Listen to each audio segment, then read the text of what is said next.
కాకినాడ జిల్లా సామర్లకోట మండలం వేట్లపాలెంలో భారీ పేలుడు సంభవించింది. అంతకుముందు స్పాట్లో 4 మరణించగా తర్వాత దాని సంఖ్య 8, ఇప్పుడు 18కి చేరింది. అసలు ఇంతవరకు 18 మంది మృతదేహాల్ని బయటకు కూడా తీయలేదు. స్పాట్లోనే అక్కడ ఒక 8 మంది మాత్రం చనిపోయినట్టుగా తెలుస్తుంది. 8 మందిని ఇప్పటివరకు బయటికి తీశారు.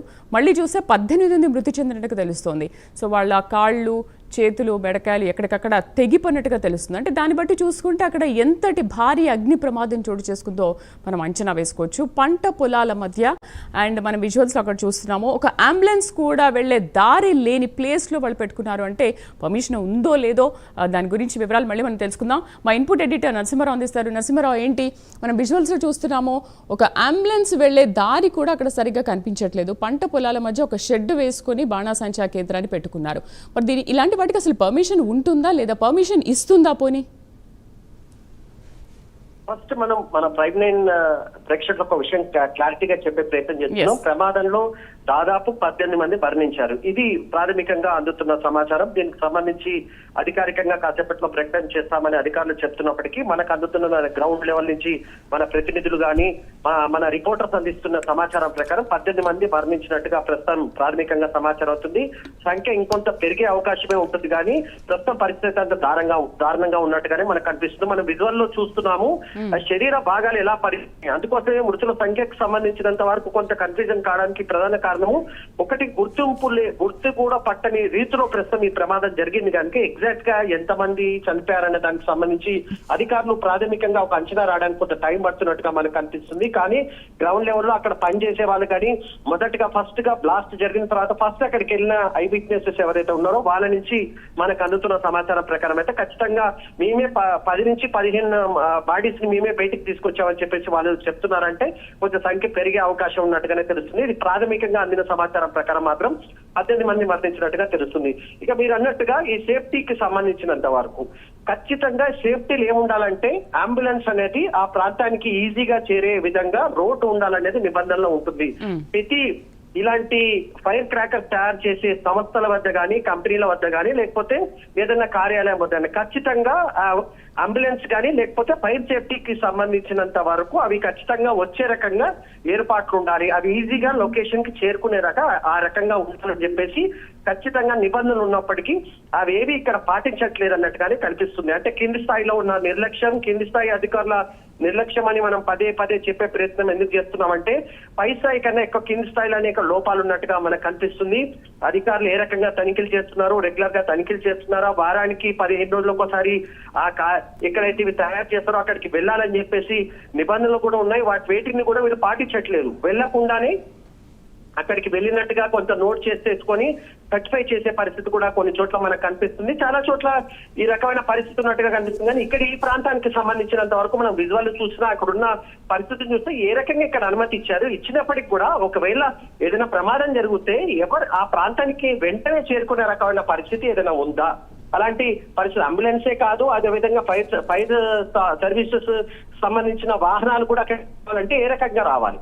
వీటన్నిటికి సంబంధించి కూడా ప్రస్తుతానికి ఎక్కడ స్పష్టమైన సమాచారం ఎవరు ఇవ్వట్లేదు. అధికారులు మొత్తం పూర్తిగా సహాయక చర్యలపైనే ప్రస్తుతం ఎక్కువగా ఫోకస్ చేసినట్టుగా మనకు కనిపిస్తున్న నేపథ్యంలో పొరపాట్ల గురించి ఖచ్చితంగా మనం తర్వాత మాట్లాడాల్సి ఉంటుంది. ఎందుకంటే ఇది ఖచ్చితంగా నిర్లక్ష్యమై కింది స్థాయి అధికారుల నిర్లక్ష్యం వల్లనే ఈ సంఘటన జరిగినట్టుగా మనం చెప్పుకోవచ్చు.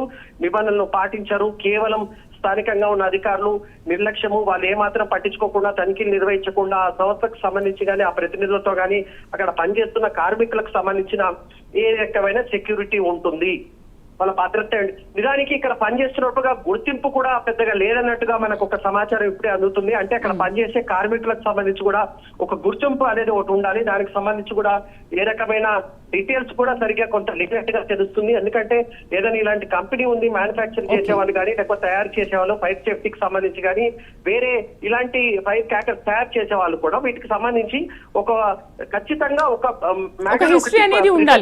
పాటించాల్సి ఉంటుంది. ఓకే, అంటే ఇప్పటి వరకు చూసుకుంటే నరసింహారావు ఆ వేట్లపాలెంలో ఇప్పటి వరకు అలాంటి బాణాసంచా తయారు చేసిన హిస్టరీ ఏ మాత్రం లేదు అంటారా? ఖచ్చితంగా ఆ రకమైన పరిస్థితి మనకు విజువల్ లో మాత్రం ప్రాథమికంగా అలాగనే కనిపిస్తుంది. అక్కడ అలాంటి సిచ్యువేషన్ లేనట్టుగానే ఉంది. కానీ ఒకవేళ అనుమతి ఇచ్చినా గానీ చాలా చోట్ల అనుమతులకు సంబంధించినంత వరకు ప్రాథమికంగా అక్కడ ఎంక్వైరీ చేస్తారు, స్పాట్కి వెళ్తారు. ఇది అనువైన ప్రాంతమా లేకపోతే ఇక్కడ ఏమైనా ప్రమాదం జరిగితే వెంటనే సహాయక చర్యలు చేపట్టడానికి ఏదైనా అంబులెన్స్ కానీ అగ్నిమాపక దానికి సంబంధించిన వెహికల్ ఇక్కడికి వచ్చడానికి ఏమైనా అవకాశం ఉంది ఇవన్నీ చూసుకోవాలి. ఇవి ప్రాథమికమైన అంశాలు. ఇవి ప్రభుత్వ జీవోలలో వాటిలో ఖచ్చితంగా కాగితాల పైన ఈ నిబంధనలు ఉంటాయి. కానీ కాగితాల పైన ఉన్న నిబంధనలను అమలు చేసే విషయంలో మాత్రం అధికారులు పూర్తిగా నిర్లక్ష్యంగా ఉంటారు, పట్టించుకోరు.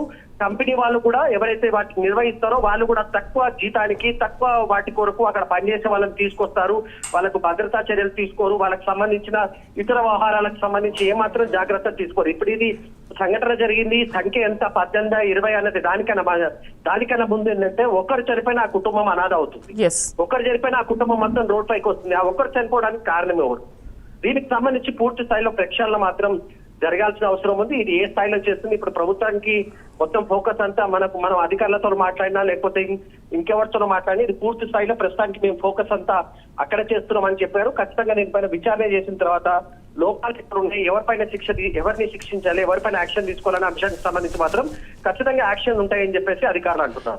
నరసింహారావు, అంటే ఈ నిర్లక్ష్యానికి అసలు ఎవరు బాధ్యులు, ఎవరిని బాధ్యులు చేయాలి? ఇంతకు ముందు మీరు చెప్పినట్టుగా చిన్న స్థాయిలో ఉన్న వాళ్ళు దీన్ని నిర్లక్ష్యం వహించడం వల్ల ఇలాంటి ప్రమాదం జరిగింది అంటున్నారు. బట్ వాళ్ళ నిర్లక్ష్యం వల్ల అమాయకులైన కార్మికులు ప్రాణాలు కోల్పోతున్నారే.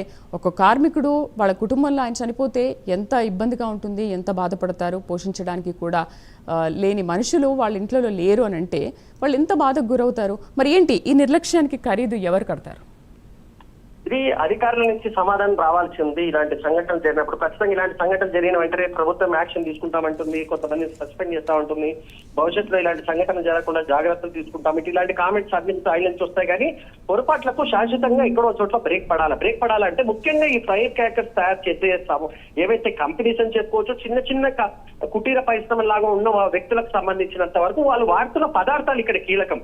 ఎలాంటి నాసి రకమైన పదార్థాలు వాడతారు. 2 రకాలుగా దీనికి సంబంధించి ఏది నాణ్యతా ప్రమాణాలను పాటించే పదార్థాలు వాడుతున్నారా లేకపోతే తక్కువ రేటుకు వచ్చే నాసి రకం పదార్థాలు వాడుతున్నారు. ఇప్పుడు మనకు అందుతున్న ఈ బ్లాస్ట్ కి సంబంధించినంత వరకు ఇక్కడ నాణ్యతా ప్రమాణాలు ఏ మాత్రం పాటించినట్టుగా మనకు సమాచారం అందడం లేదు. సో ఇక్కడ ఖచ్చితంగా పొరపాటు జరిగింది. ఆ పదార్థాలు ఏంటి, ఇంత పెద్ద బ్లాస్ట్ జరగడానికి కారణం ఏంటి? ఒకవేళ చిన్న చిన్న ఫైర్ క్రాకర్స్ తయారు చేస్తున్న చోట ఇంత పెద్ద బ్లాస్ట్ జరిగిందంటే ఒకసారిగా జరిగిందా, అసలు కారణం ఏంటనే దానికి సంబంధించి కూడా ఇంకొంత సమాచారం రావాలి. ఒక్కసారిగా పేలుడు జరిగిందా, ఒకవేళ పేలుడు ఒక్కసారిగా జరుగుతా ఆ స్థాయిలో ఎందుకు జరిగింది, లేకపోతే మంటలు వ్యాపించి పేలుడు జరిగాయి, వీటన్నిటికి సంబంధించి ఇంకా క్లారిటీగా ప్రభుత్వ వర్గాల నుంచి సమాచారం రావాలి. జిల్లా అధికారుల నుంచి ఇంకా సమాచారం రావాల్సి ఉంటుంది. ఇప్పటికే ఎస్పీ, కలెక్టర్లు ఈ ప్రాంతానికి చేరుకున్న విజువల్స్ కూడా మనకు కనిపిస్తున్నాయి. ప్రాథమికంగా అయితే ఇది సమాచారంగా ఉంది. ఖచ్చితంగా ఈ నిర్లక్ష్యానికి సంబంధించినంత వరకు ఎక్కడో ఒకరిని బాధ్యులు చేయాల్సి ఉంటుంది. ఆ రకమైన చర్యలు ప్రభుత్వం తీసుకునే అవకాశం ఉంది. అది కింది స్థాయిలోనే జరిగినట్టుగా మనకు సమాచారం ఉంటుంది కనుక ఆ రకమైన చర్యలపైనే అధికారులు దృష్టి సారించినట్టుగా మనకు కనిపిస్తుంది. అయితే నరసింహారావు, ప్రతి సంవత్సరం ఇలాంటి ప్రమాదాలు జరుగుతూనే ఉన్నాయి. ఏ ప్రభుత్వాలు వచ్చినప్పటికీ కూడా ఆ ప్రభుత్వంలో వాళ్ళు ఏం చేయాలి అనేది, ఇలా ప్రమాదాలు జరిగినప్పుడు వాళ్ళని కేర్ తీసుకోవడమో లేకపోతే వాళ్ళకి ఎక్స్‌గ్రేషియా ఇవ్వడమో ఏదో జరుగుతుంది. అప్పటికప్పుడు ఏదో తూతూ మంత్రంగా పని కానిస్తున్నారే కానీ దీనికి పర్మనెంట్ సొల్యూషన్ ఎందుకు తీసుకోవట్లేదు? నిజంగా ఒక ప్రభుత్వం తీసుకున్నప్పుడు, ఆ చర్యలు తీసుకున్నప్పుడు ఇంకొక ప్రభుత్వం వచ్చినప్పుడు కూడా అది కంటిన్యూ అయితే ఇలాంటి ప్రమాదాలు జరగకుండా ఉంటాయి. నిజానికి గతంలో ఉన్న సిస్టమ్ ఏంటంటే కేవలం దీపావళి సమయంలో కానీ ఆ టైంలోనే ఎక్కువగా ఇలాంటి ఫైర్ క్రాకర్స్ ని తయారు చేయడం అనేది అది జరిగేది. కానీ ఇప్పుడు ఆ సిస్టమ్ చాలా చోట్ల లేదు. మొత్తం ఎక్కడ చూసినా గానీ ఫైర్ క్రాకర్స్ అనేది ఇప్పుడు చిన్న పండుగలు, ఇప్పుడు ఉగాది దగ్గరకు వస్తుందని చెప్పేసి కూడా కొంత ఎక్కువగా చేస్తున్నట్టుగా మనకు సమాచారం ఉంటుంది. ఇప్పుడు గ్రామాల్లో ఉగాది సందర్భంగా కూడా కొద్ది చోట్ల యాక్టివిటీ జరుగుతుంది. అప్పుడు కూడా కొంత బాణసంచ కావాల్సి ఉంటుందని సమాచారం ఉంటుంది. సో ఆ రకమైన పరిస్థితులు ఒకప్పుడు కేవలం దీపావళి సమయంలో మాత్రమే ఇవి అందుబాటులో ఉండేవి, అప్పుడు మాత్రమే మార్కెట్ లో దొరికాయి. కానీ ఇప్పుడు దాదాపు 360 days ఎప్పటికైనా కానీ సంబంధించినంత వరకు ఎప్పుడు కూడా ఇవి అందుబాటులో ఉంటున్నాయి, ఇవి మార్కెట్ లో అందుబాటులో ఉంటున్నాయి. గతంలో ఉన్న పరిస్థితి లేదు ఇప్పుడు. కనుకనే కుటీర పరిశ్రమగా ఏర్పడిన కొంతమంది ఈ రకమైన వాటిని తయారు చేసే ప్రయత్నాలు చేస్తున్నారు. గ్రామాల్లో ఇటీవల కాలంలో మనం చూసాము, ఈ సంక్రాంతి నుంచి మొదలు కొట్టుకొని వచ్చే ఉగాది వరకు చాలా చోట్ల కూడా యాక్టివిటీస్ చేసేటప్పుడు ఊరేగింపులు కానీ ఇతర యాక్టివిటీస్, పండుగ సందర్భంగా చేసే ఇతర యాక్టివిటీస్ లో మెయిన్ యాక్టివిటీ ఏముంటుందంటే అది ఫైర్ క్రాకర్ అని చెప్పుకోవాలి. ఖచ్చితంగా బాణసంచ అనేది ఒకటి చూడడానికి బాగుంటుంది, జనాలు ఆకట్టుకుంటుంది కనుక నిర్వాహకులు కూడా వాటిపైనే ఎక్కువగా ఫోకస్ చేస్తున్నారు. కనుక వాటిని తయారు చేయడం చేయడానికి కూడా చిన్న చిన్న పరిశ్రమలు కూడా వస్తున్నాయి. చిన్న చిన్న వాళ్ళు కూడా వీటి తయారీ పైన కొంత ప్రయత్నాలు చేస్తున్నారు. అలా తయారు చేసే పద్ధతిలో భాగంగా వాళ్ళు అనుసరిస్తున్న తీరేంటి, వాళ్ళు ఏ నిబంధనలు పాటిస్తున్నారు, వాళ్ళకున్న అనుమతులు ఎవరు ఇస్తున్నారో, అనుమతులకు ఎంతమంది దాంట్లో పనిచేస్తున్నారో, ఆ పనిచేసే వాళ్ళకి సంబంధించినంత వరకు సేఫ్టీ మెజర్స్ ఏ రకంగా ఉంటాయి, వీటన్నిటికి సంబంధించి ఎక్కడ కూడా క్లారిటీగా కనిపించట్లేదు. పేపర్ పైన నేను పదే పదే చెప్తున్నాను, అగ్నిమాపక శాఖ పరిధిలోకి వచ్చిన తర్వాత ఆన్ పేపర్ మనం తీస్తే ఖచ్చితంగా ఒక 30 నిబంధనలు మనకు కనిపిస్తాయి. కానీ ఆ 30 నిబంధనలు ఈ ప్రమాదం జరిగిన చోట ఒక్కటి కూడా అమలైన పరిస్థితి కనిపించట్లేదు. అంటే కింది స్థాయిలో దీనికి సంబంధించి కొంత నిర్లక్ష్యం జరిగింది. మరి చూడాలి ప్రభుత్వం యాక్షన్ ఎట్లా ఉంటుంది, ప్రస్తుతానికి ఉన్న పరిస్థితిని వాళ్ళని ఆదుకునే విషయంలో కానీ చూడాలి. అదేవిధంగా మీరు ఇందాక అన్నట్టుగా భవిష్యత్తులో ఈ సంఘటనలు జరగకుండా ఖచ్చితమైన నిబంధనలు పాటించాలి. ఎవరికి ఇస్తున్నాము, ఎక్కడ ఇస్తున్నాము, వాటికి సంబంధించి యాక్టివిటీ చేసే వాళ్ళకి సంబంధించిన సమాచారం, దాంట్లో పనిచేసే కార్మికులకు సేఫ్టీకి సంబంధించి ఏ రకమైన జాగ్రత్తలు తీసుకుంటున్నారు. మనం చాలా సింగరేణి లాంటి సంస్థలో మనం పనిచేసే కార్మికులకు కొన్ని సేఫ్టీ మెజర్స్ లో భాగంగా కొన్ని వాటిని వాళ్ళకు స్పెషల్ గా అందజేస్తారు. అలాంటివి ఇక్కడ ఉన్నాయంటే అలాంటి పరిస్థితి కనిపించట్లేదు. అంటే తయారు చేసే సమయంలో నిజంగా కూడా ఒకవేళ చిన్న ప్రమాదం జరిగితే వాళ్ళు వెంటనే సేఫ్టీ కొరకు వాళ్ళ దగ్గర ఉన్నది ఏంటి అంటే వాటికి సంబంధించి కూడా క్లారిటీ లేదు. కేవలం నాసిరకమైన పరిస్థితి ఇక్కడ కనిపిస్తుంది. నిబంధనలు లేవు, ఏమీ లేదు. కేవలం పాపం పనిచేసే కార్మికులకు సంబంధించినంత వరకు వాళ్ళు కేవలం ఎలాంటి సదుపాయాలు కూడా కల్పించకుండా చేసిన యాక్టివిటీ వల్లనే దాదాపు ఈ రోజు 18 మంది మరణించిన పరిస్థితి మనకు కనిపిస్తుంది. ఎస్ నరసింహరావు, ఎప్పటికైనా ప్రభుత్వం స్పందించి బాణాసంచా తయారీ కేంద్రాలు పెట్టాలంటే ఖచ్చితంగా ప్రభుత్వం నుంచి పర్మిషన్ తీసుకోవాలి. ప్రభుత్వం చెప్పిన చోట ఈ కేంద్రాలను ఏర్పాటు చేసుకుని అక్కడ బాణాసంచా తయారు చేయాలి. అండ్ సేఫ్టీ మెజర్స్ కూడా అక్కడ అరేంజ్ చేసుకుని ఉంటే ఇటువంటి ప్రమాదాలని కొంతవరకైనా నివారించవచ్చు కదా. సో ఏంటి ప్రభుత్వాలు దీన్ని సీరియస్గా తీసుకుని ఇలాంటివి ప్రభుత్వం నుంచి పర్మిషన్ ఉండాలి అంటే ఏంటి, ఎటువంటి ఏర్పాట్లు చేస్తే బాగుంటుంది, ప్రభుత్వం దీనిపైన ఎలాంటి డెసిషన్ తీసుకుంటే బాగుంటుంది, మీ అనాలిసిస్ ఏంటి దీనిపైన? ఫైర్ సేఫ్టీకి సంబంధించి గతంలో సుప్రీంకోర్టు గైడ్ లైన్స్ కూడా ఉన్నాయి. ఇలాంటి మనకి ఎక్కువ తమిళనాడులో ఇలాంటివి ఎక్కువగా జరుగుతుంటాయి. ఆ ప్రాంతంలో జరిగిన తర్వాత కొన్ని నిబంధనలకు సంబంధించి సుప్రీంకోర్టు కూడా కొన్ని స్పెషల్ గా కొన్ని సూచనలు రాష్ట్ర ప్రభుత్వాలకు చేసింది, అదేవిధంగా కేంద్ర ప్రభుత్వాలకు కూడా చేసింది. బట్ అన్నిటిని మీరు పాటించండి, ఎందుకంటే ఇవి పెద్ద సంఖ్యలో భారతదేశ వ్యాప్తంగా ఉన్నాయి. చిన్న చిన్న చోట వీటిని తయారు చేస్తున్నారు కనుక వాళ్ళు ఎలాంటి పదార్థాలు, నేను ఈ పదార్థాల గురించి పదే పదే చెప్పే ప్రయత్నం చేయడంలో ఉద్దేశం ఏంటంటే ఖచ్చితంగా నాసిరకంగా ఉన్నాయి కనుక ఈ రకమైన పరిస్థితి వచ్చింది. ఏం స్టాండర్డ్స్ వాడుతున్నారు వాటికి సంబంధించి ఖచ్చితంగా స్టాండర్డ్స్ ఇలాంటి పదార్థాలు మాత్రమే వాడాలి, నాణ్యతకు సంబంధించినంత వరకు, సేఫ్టీకి సంబంధించినంత వరకు అని చెప్పేసి ఖచ్చితంగా ప్రభుత్వం నుంచి గైడ్ లైన్స్ ఉన్నాయి. వాళ్ళ దగ్గర కూడా ఉంటాయి, ఎవరైతే తయారీ చేస్తారో వాళ్ళ దగ్గర కూడా ఉంటాయి. కానీ తక్కువ ధరకు లభించే పదార్థాలనే తీసుకొని ఏమాత్రం జాగ్రత్తలు తీసుకోకుండా కేవలం అలాంటి యాక్టివిటీ చేస్తున్నారు. సుప్రీంకోర్టు నిబంధనలు కూడా కొత్తగా కొన్ని సూచించారు కనుక ప్రభుత్వం, రాష్ట్ర ప్రభుత్వం కూడా దీనికి సంబంధించి కొంత ఎక్సర్సైజ్ చేసే అవకాశం ఉంది. భవిష్యత్తులో ఇలాంటి సంఘటనలు జరగకుండా ముఖ్యంగా అనుమతుల విషయానికి సంబంధించి కొంత ప్రస్తుతం ఉన్న విధానంలో మార్పులు తీసుకురావాల్సిన అవసరం ఉందని చెప్పి కూడా అధికారులు అంగీకరిస్తున్నారు. దానిపైన ప్రభుత్వం ఖచ్చితంగా ఒక నిర్ణయం తీసుకునే అవకాశం ఉన్నట్టుగానే మనకు కనిపిస్తుంది. Right Narasimha Rao, thank you for the updates. So అది